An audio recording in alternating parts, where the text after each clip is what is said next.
Cooperation and trust can only be achieved once we have a communal agreement on something.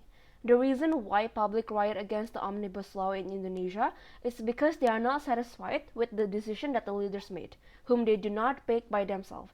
Very proud to propose. Two things that we need to defend. First, why it should have been democratically chosen. Secondly, why the current system is bad. There will be several prongs of mechanism that I'm going to set to make the debate clearer under Gov. A.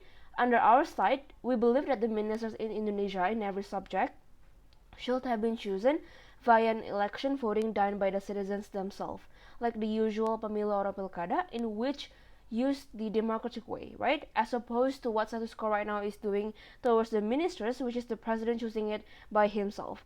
How then does the election will look like, right? There will be different types of voting for every ministers, like the health ministers are going to have a separate one with the human rights ministers. Secondly, all of the candidates for the ministers will be supported by the party coalition, just like president. There will be minimum representation from each coalition. Thirdly, if there's ever any circumstances that we need to fire the ministers, MPR will be the one that do the job as opposed to president. The lastly, right? I'm going to preempt the probability logic that op might bring, which consists of maybe, the process is not going to be as democratic as it is because citizens have limited knowledge for a subject. I have two responses beforehand. Number one, society have the interest and capacity to learn because the information will be accessible throughout socialization and campaigns, right? Their incentive exists because they realize how their life relies on their choices and how crucial the impact is on them, right? Because ministers are the one who majorly contributes in policies making regarding sectors that will affect the public life individually. Secondly, even if society is not incapable of choosing, all of the candidates are capable because it's already chosen by the political party in the first place. This is likely because political party wants to win the election, therefore they will be represented by the best candidate ever. This means that even in the worst case scenario, the ministers that are chosen will still be capable to handle the job. They will not be some irrational random politician with no background or credibility. Two arguments in my speech. Number one, why president is not the best actor to choose the ministers, and secondly, how can we gain trust and cooperation? The first argument, right?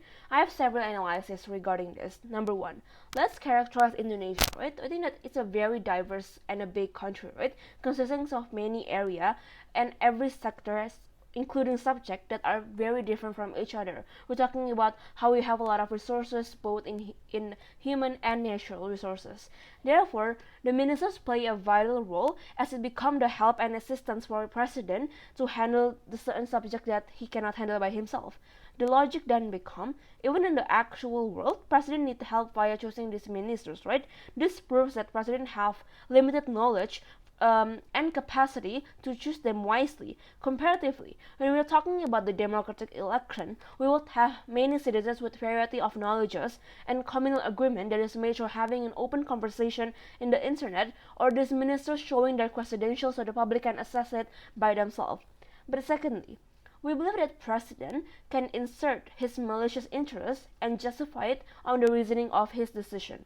What are the interests of president? There are two things. Number one, he want to be re-elected. Secondly, he want to gain alliances. What will happen then under side op?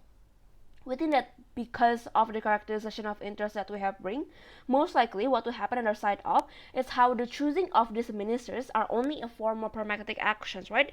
It's only a performative action without necessarily considering the meritocracy behind it. This looks like how during the campaign and the period of it, they promise several chairs for our coalition who want to help them during the campaigns and election, which is harmful because then the choosing will not be based on quality anymore, but based on favoritism and favorableness. Comparatively, why if society chooses it, it will be based on meritocracy? Because discussion exists under our side, right? Inside the society. This is likely because society exists in a large spectrums and a big boundary. Different and oppositional views exist. Therefore, discourses is likely to happen. It looks like people talking about the good side and the bad side of a particular candidate, right? And the reason why discussion is very important is because the bills or policies that are going to be made in the future by these ministers are going to be felt directly by the people. The effect is on them, therefore they deserve to have a say on the leaders that are going to choose it.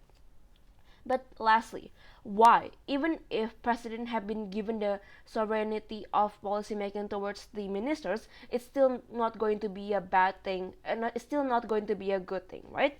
Number one, because most of the time it aligns with the interest from people to a president, we admit. But in special occasion, it is not aligned, which is problematic because ministers are one of the variables in every policy that is made in the government. The fact that sometimes it is not aligned because the bills or policies that are going to be passed have big potential that it will affect society. Secondly, in some cases, then, the minister's decisions are being controlled by the president. Therefore, at the end of the day, the minister doesn't really have to say because under the president cabinet, president are the one that controls it based on what he wants, right? But then, what are the changes, right? How can we manifest our benefit? Two things. Number one, under our side, people or like citizens generally will be careful, right? They are not going to pick leaders anymore based on persona or based on looks because they know how crucial it is then the impact if they ever do some irrational votings and decisions that are not like cohesively made. Secondly, there will be more healthy discourses and smart ones that are going to pop up, right? Why? Because public will listen to those who understand it, or accounts on social media that can give legitimate knowledge or explanation, or like news media that will show the credentials of this candidate, right? Therefore, there are going to be some kind of like assessment that is going to be done by the public towards all this information that they are going to be given. Second argument: how can we reach trust and cooperation? Firstly, I think that the biggest problem that exists in our world is that the fact that under side of society has no agency in choosing. This leads to at times where the ministers are failing or have a certain bad quality that does not align with society. This leads to a huge backlash to the president, right? And to be lack of cooperation with society that leads to riot or demonstration because they feel dissatisfied or they feel like they are not being heard, right? Why backlash could happen? We think that they can happen when people think that the bill or policy that are passed are bad, right? We're talking about omnibus law that is made by Kemenaker and Kemenkeu that got huge amount of critics. The harm then becomes within it because the pressure of the backlash hampers the work of president because of how he is obliged to cater to all interests of society since they are mandated to do it. That is to say, the efficacy and the progress of president will be paused to a certain extent, right? Going to have a process of needing to see a new minister, for example. There are going to be many protests or demonstration, lack of trust and belief from the society. But why is trust? Why is trust important, right? With that, trust is important because society can obey the policy that government made and can run it smoothly the moment that they have a sustainable cooperation and togetherness, right? When they believe that what they are choosing is what they want, as opposed to continuous hate, tension, and anger when they are not satisfied with the leaders.